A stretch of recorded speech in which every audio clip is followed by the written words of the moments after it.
बहुत समय पहले की बात है। हिमगिरी पर्वत की तलहटी में एक खूबसूरत जंगल था, सुरवना वन। यह कोई साधारण जंगल नहीं था। यहाँ के पेड़ पौधे आपस में बातें करते थे, जानवर इंसानों की तरह सोचते थे, और सबसे खास बात, जब सब मिलकर चाहें तो पूरा जंगल हवा में उड़ सकता था। जंगल की रहस्यमयी शक्ति। सुरवना वन को यह शक्ति मिली थी एक पुराने ऋषि के आशीर्वाद से। ऋषि ने कहा था, यदि इस जंगल में रहने वाले जीव एकजुट रहेंगे, पेड़ों की रक्षा करेंगे और लालच से दूर रहेंगे, तो यह वन कभी विनाश नहीं देखेगा। जरूरत पड़ने पर यह खुद उड़कर कहीं भी सुरक्षित जगह जा सकता है। सालों तक सब कुछ शांतिपूर्वक चलता रहा। जानवर एक दूसरे की मदद करते, पेड़ खुश रहते और बारिश समय पर होती। लालच की शुरुआत एक दिन दूर शहर से एक लालची व्यापारी भानुसेठ उस जंगल में आया।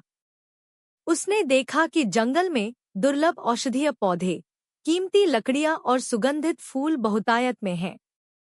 उसने सोचा, अगर मैं इस जंगल को काटकर शहर ले जाऊं, तो करोड़पति बन जाऊंगा। भानुसेठ ने धीरे धीरे मजदूर भेजने शुरू किए। उन्होंने पेड़ काटने शुरू कर दिए, जानवरों को भगाया और नदी को गंदा कर दिया। जंगल दुखी हो गया। पेड़ कराहने लगे, पक्षी अपने घोंसले छोड़ने लगे और जानवर डर के मारे छिपने लगे। संकट और चेतावनी।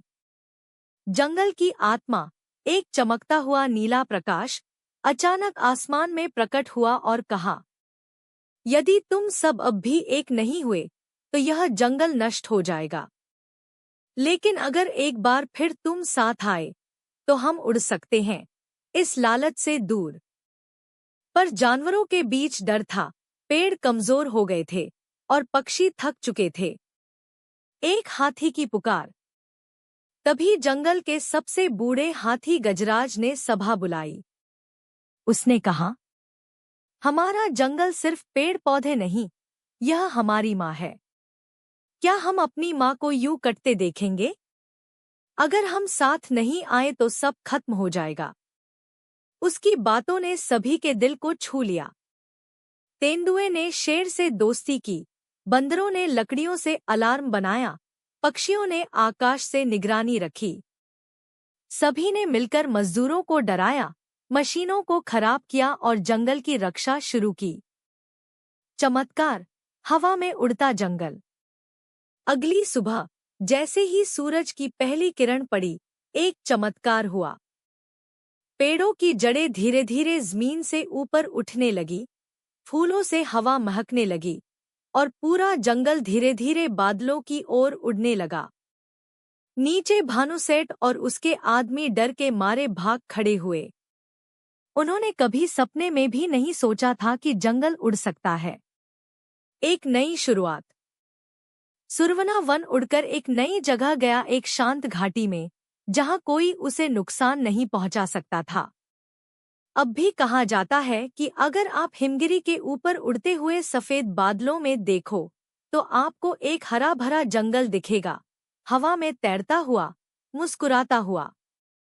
सीख। जब हम एकजुट होकर प्रकृति की रक्षा करते हैं, तो चमत्कार संभव है। लालच चाहे जितना भी ताकतवर हो, एकता और सच्चाई उससे कहीं अधिक शक्तिशाली होती है। अगर आपको यह कहानी पसंद आई, तो मैं ऐसी और प्रेरणादायक कहानियां भी लिख सकता हूँ, बच्चों या बड़ों के लिए। बताइए अगली कहानी कैसी हो।